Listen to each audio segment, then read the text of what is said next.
Hey, Blondeguygamer here. Now, do any of you remember the Capcom 5 for the Gamecube? The Capcom 5 were a series of games exclusive for the Gamecube being released by, well, Capcom of course.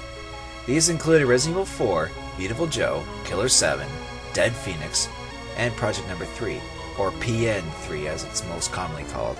Resident Evil 4 obviously did very well critically and sales-wise, and was eventually ported to the PS2, PC, and Wii. Beautiful Joe got good reviews, but didn't do as well in the sales, and was eventually ported to the PS2, but still got substantial recognition and got a sequel and spin-off games for the series.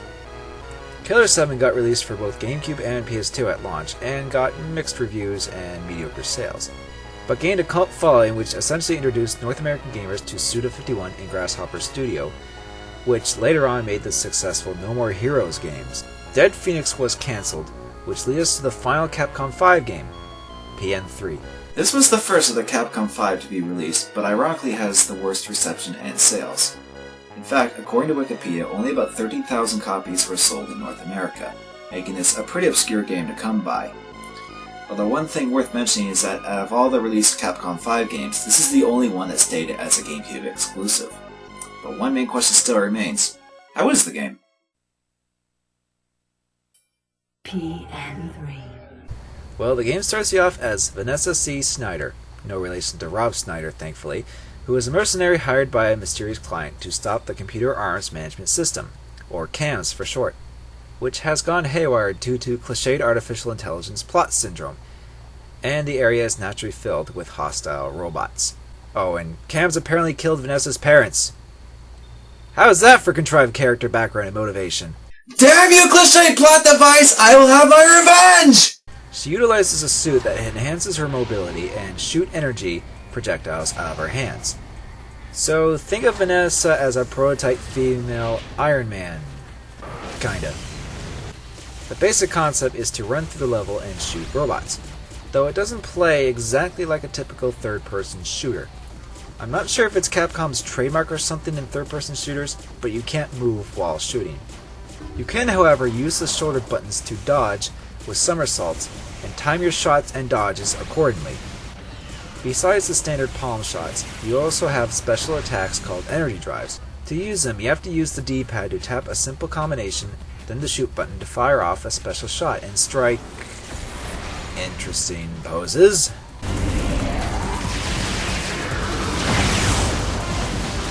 You can probably tell by now that Vanessa's fighting style is quite particular. I guess it's supposed to be stylistic, but to me it looks like Vanessa's attending an aerobic class or something instead of blasting robots. Alright people, let's get going! 1, 2, 3, 4, and then twist, and 5, 6, 7, 8, come on, keep it up people! Although it doesn't look like it's just aerobic. To me, Vanessa's fighting style is a combination of being acrobatic and dancing, I'm guessing, as well as being erotic? Just shake that ass, bitch, and let me see what you got. I apologize for that act of immaturity. I shall now punish myself by hitting myself with this giant book. In terms of the controls and movement, it's pretty awkward and takes a while to get used to. Despite Vanessa's style, her movement is pretty clumsy. She has tank-like movement, and you can't strafe, only dodge to the side. Luckily, you can quick turn with the Z button, which helps a bit. Jumping is just as awkward, as pressing forward or backward while pressing the B button hurls her absurdly high, and while jumping without movement makes a shorter, straight-up jump. Not only that, but you can't dodge jump or shoot while jumping. There's crouching down with the Y button too, which is only really useful behind cover, and you can only do a forward roll while crouching. Oh, and you can't shoot while crouching either. Thankfully, there isn't much emphasis on platforming, and jumping and rolling is used for dodging lasers more than anything. At least these aren't the lasers from Resident Evil 4. Targeting enemies is done automatically for enemies facing ahead of you, and you can change targets with the X button. Attacking is a bit limited though, as you can only shoot palm shots and energy drives.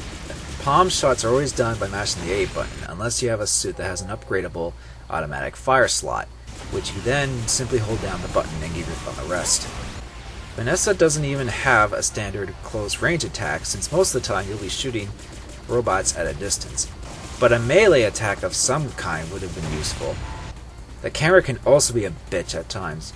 You can use the C-stick to move the camera, but it isn't free moving and always stays in that position until you put it back. And while the camera does a decent job directly following Vanessa, it can still cause problems with blindsided enemies and not seeing what's beside you. Because of the limited controls of camera, Vanessa feels slow and not some super agile cyber chick like the game would suggest she be.